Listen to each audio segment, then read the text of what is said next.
नमस्कार साथियों, स्वागत है ओपन स्टडी गुरुकुल परिवार में आप सभी का एक वोकैबलरी सेशन जो आपका डेली सुबह 10 बजे मिलता है 75 डेज वोकैब चैलेंज में। ये हमारी इडियम्स एंड फ्रेजेस की 18th क्लास है और सीरीज की हमारी 58th क्लास 58, ठीक है, यानी कि लगभग 60 क्लासेस आपकी कंप्लीट होने वाली हैं। और भाई साहब जबरदस्त सीरीज स्टार्ट होगी 60 के बाद। क्लास नंबर 61 के बाद जो आपका जेन्युइन वोकैब सेशन होगा वो स्टार्ट होगा। एक फंटास्टिक जो एक क्वालिटी कंटेंट वाली क्लासेस क्लास नंबर 61 से, उसके लिए रेडी रहिएगा सब लोग, ठीक है, मजा आने वाला। ठीक, चलिए शुरू करते हैं इडियम्स एंड फ्रेजेस की एक और बड़ी प्यारी सी बेहतरीन सी क्लास। देखो, ये है आप लोगों का इडियम्स एंड फ्रेजेस में पहला इडियम, और ये जो इडियम्स है लास्ट की 4 क्लासेस में ये आपके मोस्ट रिपीटेड एसएससी सीजीएल के प्रीवियस ईयर क्वेश्चंस हैं। मोस्ट रिपीटेड, बार बार पूछे जाने वाले, जैसे क्रोकोडाइल टीयर्स आसान है और रिपीटेड है। अगर कोई व्यक्ति आपके सामने रो रहा है झूठे को, असल में उसको दुख नहीं है, बस वैसे ही दिखा रहा है कि देखो रो रहा हूं मैं, उसको क्रोकोडाइल टीयर्स कहते हैं। ठीक है, तो इसको कहते हैं झूठे आंसू। क्रोकोडाइल टीयर्स मतलब झूठे आंसू, असल में वो दुखी नहीं है, बस वो लग रहा है आपको दुखी। फॉल्स टीयर्स, ठीक है। एक होता है to cut both ends. To cut both ends मतलब होता है इधर से भी खा रहा है उधर से भी खा रहा है, सैलरी भी ले रहा है एक्स्ट्रा भी ले रहा है। इसको कहते हैं बेईमानी से कोई काम करना। क्या करना? बेईमानी करना, ठीक है। बिहेव डिसऑनेस्टली, यानी कि ईमानदारी का नहीं खा रहा है, ये क्या कर रहा है? दोनों तरफ से खा रहा है। टू कट बोथ एंड्स, आपने देखा होगा ब्रोकर्स होते हैं ना, दोनों तरफ से खाते हैं, बेईमानी का। To cut both ends. एक होता है टू क्राई वॉफ। अगर भेड़िया रो रहा है तो वो उसकी आवाज होती है बच्चों जैसी, ऐसा लगेगा कि कोई बच्चा रो रहा है, लेकिन असल में वो आपको बुला रहा है कि आ जाओ मैं तुम्हें खा जाऊं। तो फालतू का जो हो हल्ला होता है ना, झूठा रोना, ये भी एक तरीके से क्रोकोडाइल टीयर जैसा ही होता है, बट उसमें क्या होता है आंसू झूठे होते हैं, दिखावटी रोता है। इसमें क्या होता है कि वो आपको बुला रहा है लेकिन असल में उसको हेल्प की जरूरत नहीं है, फालतू का हो हल्ला है, बेवजह हल्ला करना या बेवजह रोना। आपको ऐसा लगेगा कि कुछ बच्चे रो रहे हैं, लेकिन असल में वहां पे क्या हो रहा होगा, एक भेड़िया रो रहा होगा, ठीक है। आप उसके पास चले जाओगे वो आपको खा जाएगा। तो टू क्राई वॉफ का मतलब होता है टू गिव फॉल्स अलार्म, झूठे को ही हो हल्ला करना। और समझ रहे हो ना मेरी बात को? आगे चलिएगा next. To come a cropper. To come a cropper का मतलब क्या होता है? देखो, कम अ क्रॉपर का मतलब होता है कि आपने जीवन में जितने भी एफर्ट्स डाले हैं उनका कोई फायदा नहीं हुआ, पूरी तरह असफल हो जाना। टू फेल कंप्लीटली, पूरी तरह असफल होना होता है to come a cropper. Catch a tartar तो बहुत बार रिपीट हुआ है। कैच अ टार्टर होता है ये सामने वाला जो आपका दुश्मन है वो बहुत बड़ा है, आपसे भी ताकतवर हो सकता है, आप उससे भिड़ रहे हो, इसका मतलब होता है कैच अ टार्टर। मतलब किसी दुश्मन से या शत्रु से झगड़ना, वो भी मजबूत शत्रु से, ठीक है ना। To catch a dangerous person, एक डेंजरस पर्सन से भिड़ जाना, एक डेंजरस पर्सन को कैच कर लेना, पकड़ लेना, ठीक है। To let the cat out of the bag. भाई मान लीजिए आपके बैग में एक बिल्ली और आप छुपा के लेके जा रहे हैं, अचानक से वो बाहर आ जाती है, आपकी गलती से वो बिल्ली सबके सामने आ जाती है, तो इसका मतलब होता है to let the cat out of the bag, यानी कि आपके जो सीक्रेट्स हैं, आपका जो रहस्य है, वो आपने गलती से क्या कर दिया, सबके सामने रख दिया। भूल से या गलती से रहस्य खोलना, ठीक है। To divulge a secret carelessly और बाय मिस्टेक, इसको कहते हैं भूल से रहस्य खोलना।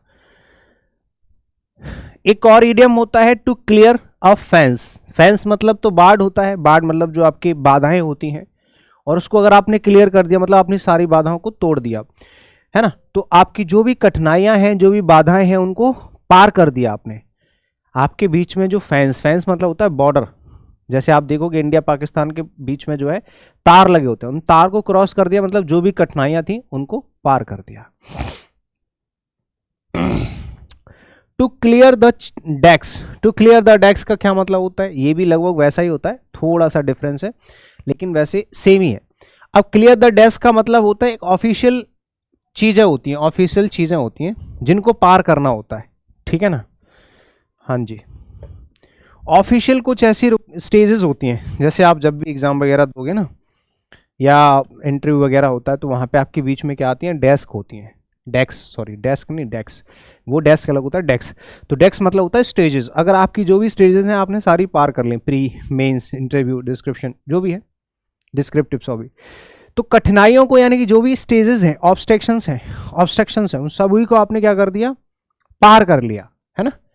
एक होता है कठिनाइयाँ नेगेटिवली और एक होता है stages.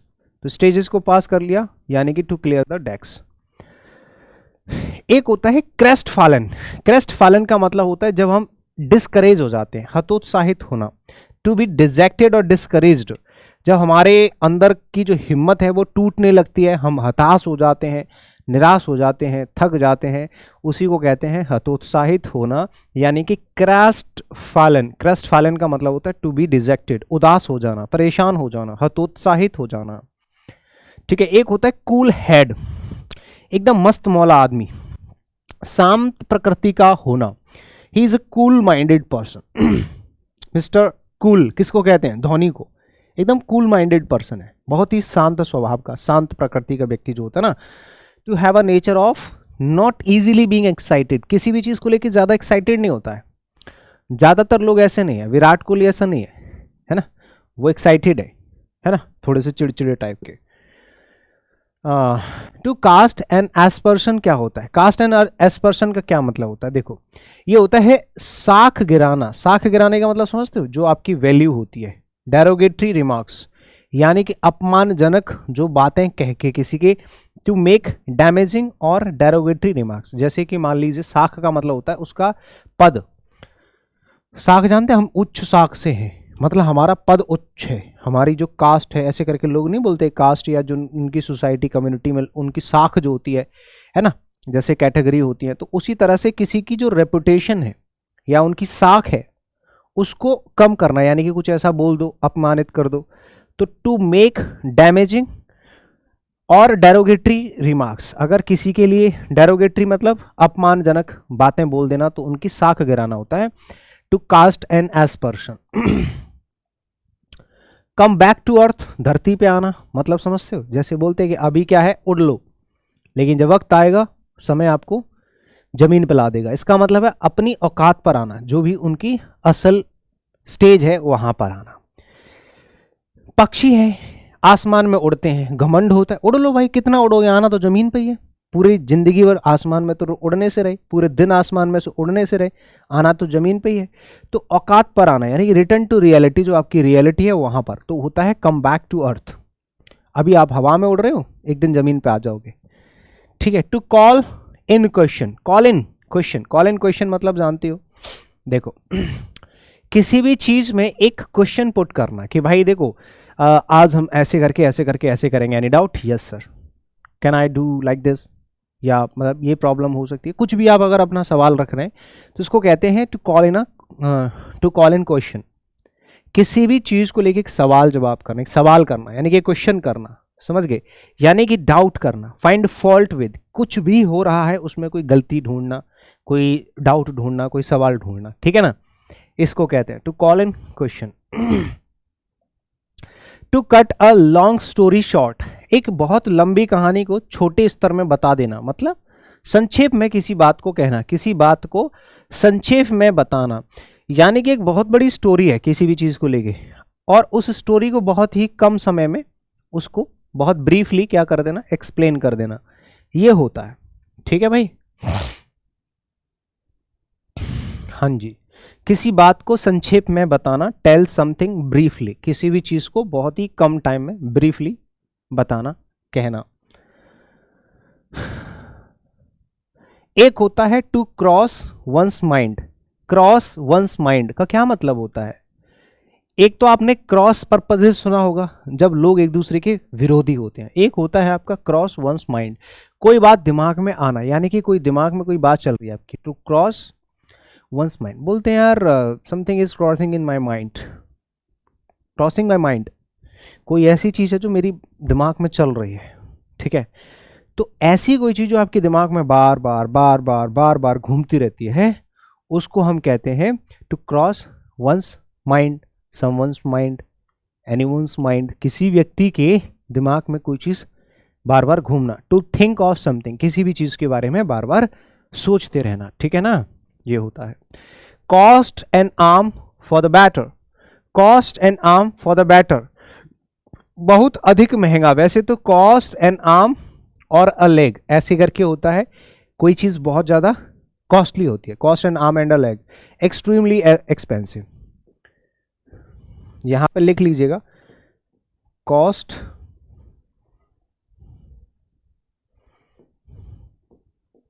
Cost an arm and a leg, ऐसी कोई चीज है, ऐसी कोई चीज है ना, जो बहुत महंगी है, आप उसको क्या कह सकते हैं, cost an arm and a leg. कोई ऐसी चीज जो बहुत ज्यादा एक्सपेंसिव है उसको हम कहते हैं, ठीक है ना। बी एक्सट्रीमली एक्सपेंसिव, हद से ज्यादा एक्सपेंसिव होना। डाई इन हार्नेस का क्या मतलब होता है, डाई इन हार्नेस का मतलब होता है कार्य अवधि के दौरान ही मृत्यु हो जाना। जैसे कोई व्यक्ति है और कुछ काम कर रहा है, आप देख रहे हैं ये व्यक्ति टाई लगा के मर गया, काम करते करते मर गया, अपने कर्तव्य का पालन करते हुए या नौकरी के दौरान मर जाना, डाई इन हार्नेस, ठीक है। To die while still working, जब कोई व्यक्ति अपने काम को कर रहा है और उसी दौरान उसकी मौत हो जाती है, उसको हम कहते हैं डाई इन हार्नेस, ठीक है भैया, हाँ जी। तो डाई इन हार्नेस। आगे चलते हैं नेक्स्ट, डाई इन कास्ट का क्या मतलब होता है, अंतिम फैसला। डाई इन कास्ट का मतलब होता है कि जो मैंने आज बोला है यही आपका अंतिम फैसला है भैया, यही मेरा अंतिम फैसला है, ऐसा ही होना चाहिए। तो डाई इन कास्ट का मतलब होता है लास्ट फैसला, लास्ट डिसीजन, ठीक है। वन कैन नॉट रिट्रीट और चेंज वंस प्लान, वह व्यक्ति जो अपने प्लान को ना चेंज करता है ना वापस लौटता है, अंतिम फैसला यही है जो है। एक होता है do away with, do away with का मतलब क्या होता है, इन्होंने जीत लिया, समाप्त कर देना, यानी कि जो भी इनकी जो दूरी थी वो सारी समाप्त हो गई है, ठीक है, अब ये फिनिश कर दिया, फिनिश, इनकी जो भागदौड़ थी, जो भी रनिंग थी, जो मैराथन थी, वो खत्म हो गई है, ठीक है ना भैया। तो समाप्त कर देना, पूरी तरह से फिनिश कर देना, ठीक है, हाँ जी। आगे बात समझ में, चलिए। Do away with. एक होता है अ डॉग्स लाइफ, कुत्ते का जीवन कैसा होता है, बहुत ही बेकार होता है, कौन जिंदगी जिएगा भाई उसकी, मतलब बेकार जीवन, कष्टदायक जीवन। पालतू कुत्तों की बात नहीं हो रही है, वो तो राज कर रहे हैं आजकल बड़े बड़े घरों में, लेकिन जो गली के कुत्ते होते हैं, माइजरेबल और अनहैप्पी एग्जिस्टेंस, एक इस तरह की एग्जिस्टेंस जिसमें माइजरेबल यानी कि एक तरीके से तुच्छता है, मजा नहीं आ रहा ऐसा जीवन जो होता है उसको कहता है डॉग्स लाइफ। एक होता है डच करेज। डच करेज क्या होता है, देखिए, एक करेज तो आप जानते हैं हिम्मत होती है, साहस होता है। डच करेज का मतलब सबसे पहले भारत में कौन आया था, डच लोग आए थे। नशे की हालत में पैदा हुआ दुस्साहस, यानी कि एक ऐसा साहस जो डच साहस है। पहले के लोग क्या थे, विलासी थे, तो यानी कि फॉल्स या sense of bravery brought about by drinking alcohol. अगर मान लीजिए कोई व्यक्ति दारू पी के करेज दिखा रहा है, साहस दिखा रहा है, इसका मतलब समझते हो, इसका मतलब समझते हो, वो क्या कर रहा है, उसके अंदर झूठा बेकार साहस है, वो किसी काम का नहीं है। तो नशे की हालत में जो आ जाता है ना साहस, उसको डच करेज कहते हैं कि आज तो मैं प्रपोज करके ही रहूंगा, वो वाला साहस। Draw the line at something, एक सीमित रेखा बना देना, एक लिमिट साध लेना कि भाई अब इससे आगे तुम नहीं बढ़ोगे, ठीक है, एक लिमिट बना देना, एक cross the line, set the limit, किसी चीज की सीमा निर्धारित करना, excepting something up to a particular point. भाई सुनो, अगर आप आ सकते हैं यहां तक, यहां तक, यहां तक, यहां तक, कोई दिक्कत नहीं, यहां तक आ सकते हैं, इससे आगे नहीं, ये तुम्हारी लिमिट है, इससे ज्यादा नहीं कर सकते। तो ये इसका मतलब होता है टू सेट अ लिमिट, ठीक है, एक लिमिट सेट करना, ठीक है भैया, हाँ जी। अ डिम अ डजन का मतलब होता है 13 इन नंबर, ठीक है। सॉरी, डिम अ डजन है ना, हाँ ये नहीं, वो तो बेकर्स डजन होता है, वो उल्टा होता है, मैंने उल्टा दूसरा बता दिया। बेकर्स डजन होता है, एक होता है साधारण एवं एक तो very common person. A dime a dozen होता है वेरी कॉमन, ठीक है, सॉरी फॉर दैट।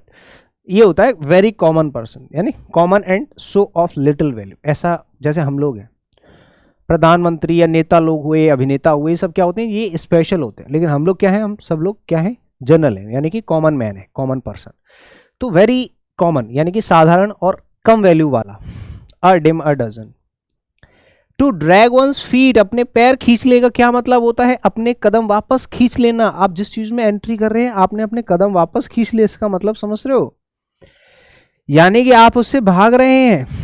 अपने कदम पीछे खींच लेना मतलब किसी भी चीज से अग्री ना होना, किसी भी काम में आप अपना जो है सहयोग नहीं देना चाहते कि नहीं मैं इस काम में एग्री नहीं करता हूं। अपने कदम वापस खींच लेना ये होता है। To delay taking a decision, किसी भी डिसीजन को लेने में एक होता ना कि टाइम मतलब लेना कि यार मैं नहीं कर सकता, ऐसा कुछ। ड्रैग वंस फीट होता है। टू एज आउट का क्या मतलब है भाई, टू एज आउट का क्या मतलब है, धीरे से हटा देना। एज आउट मतलब किसी भी चीज को हटा देना, समाप्त कर देना धीरे से, पता भी ना चले, ठीक है ना, ऐसे करके एज आउट का मतलब होता है। एक होता है एगॉन।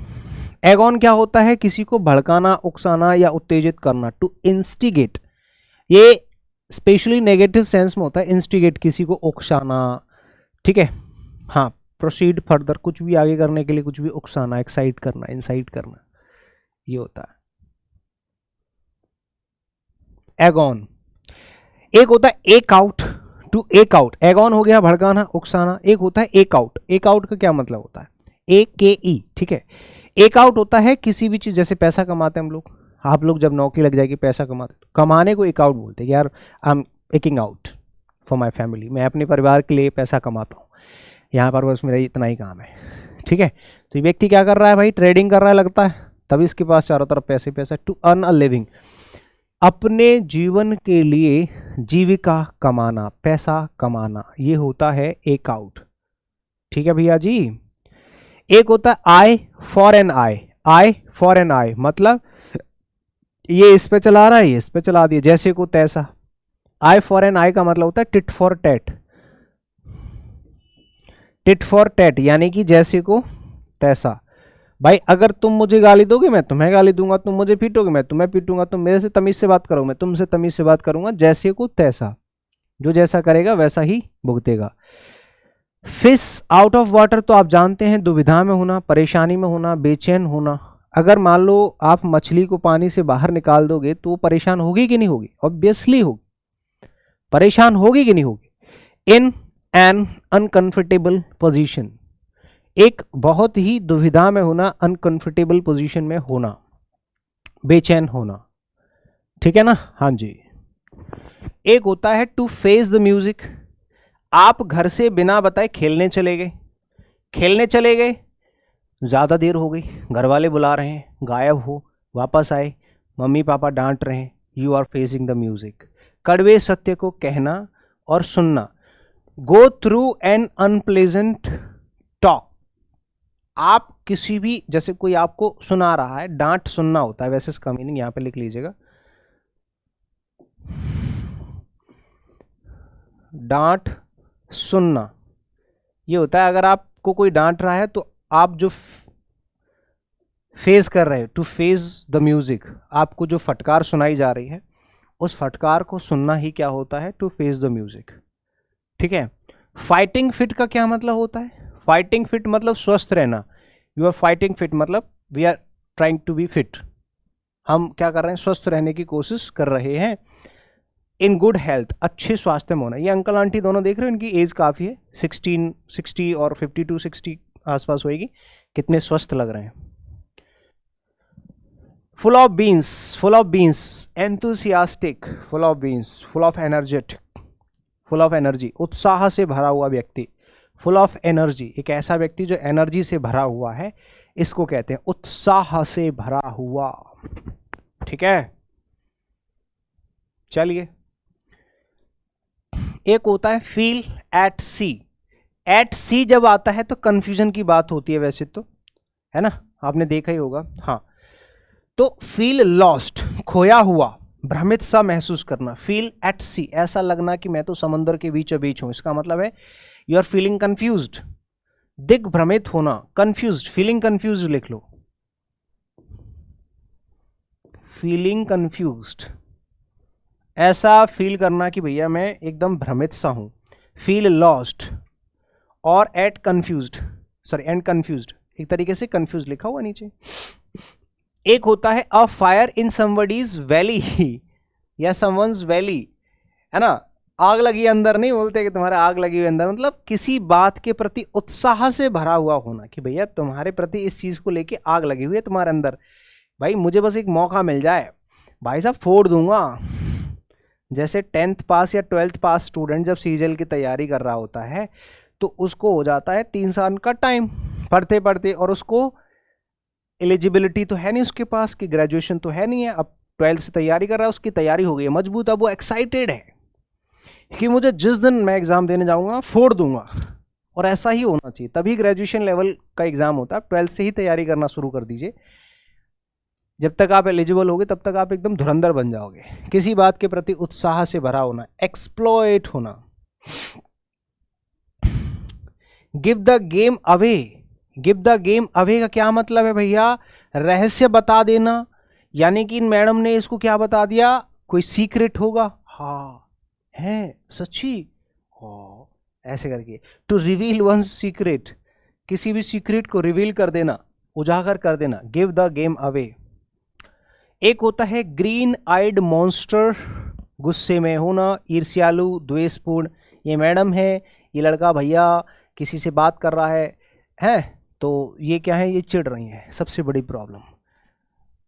हैंडसम बॉयफ्रेंड या हैंडसम हस्बैंड, गर्लफ्रेंड या पत्नी टेंशन में रहती है ना, देख रहे हो मैडम टेंशन में, पता नहीं किससे लगे हुए हैं। तो ईर्ष्यालु होना, ये होता है ग्रीन आइड मॉन्स्टर, ईर्ष्यालु, द्वेषपूर्ण, गुस्से में, नाराजगी से भरा हुआ। गिव अ कोल्ड शोल्डर, ये तो हमारा रिपीटेड ईडियम है भैया, कितनी बार पूछा गया देख लो भैया।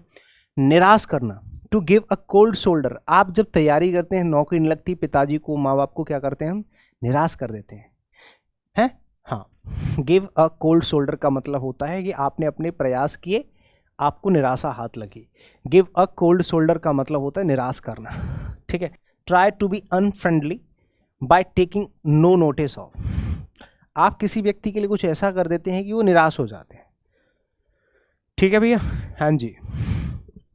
टू गो द होल होग, टू गो द होल होग का मतलब होता है कंप्लीटली, पूरी तरह से। डू समथिंग फुली या फिर कंप्लीटली, डू समथिंग फुली या फिर कंप्लीटली, इसके बीच में एक ऑब्लिक बना लेना, ठीक है,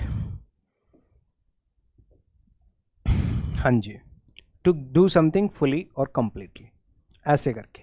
एक होता है go down well with, go down well with मतलब यथाचित अभिवादन पाना, यानी कि जब आप कुछ भी अच्छा करके निकलते हो किसी भी काम, जैसे आपने अपनी टास्क पूरा कर दिया, ठीक है, आपने कुछ अच्छा सा कर दिया, तो सब लोग क्या करते हैं, आपको अभिवादन देते हैं, यानी कि आपका अभिवादन करते हैं, अप्लाउड करते हैं, प्रशंसा करते हैं।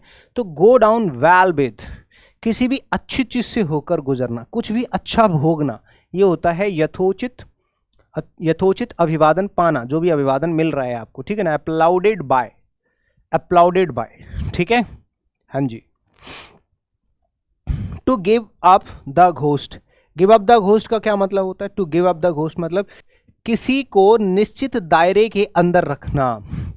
अब ये मैडम ने ना कुछ लोगों को निश्चित दायरे के लिए रखा है ना, जैसे ये मैडम आप देख रहे होंगे, ये सीनियर इंजीनियर हैं या कोई बहुत बड़ी कमांडेंट है ना, कमांडेंट है, तो किसी को निश्चित दायरे के अंदर रखना कि देखो भाई तुम हो वर्कर, तो तुम सिर्फ इसी दायरे में रहोगे, इससे ऊपर नहीं जाओगे, तो किसी को निश्चित दायरे में रखना, ये होता है to give up the ghost, ठीक है, हाँ। डू स्टॉप वर्किंग, किसी को काम करने से रोक लेना। ये हो गई आपकी क्लास समाप्त।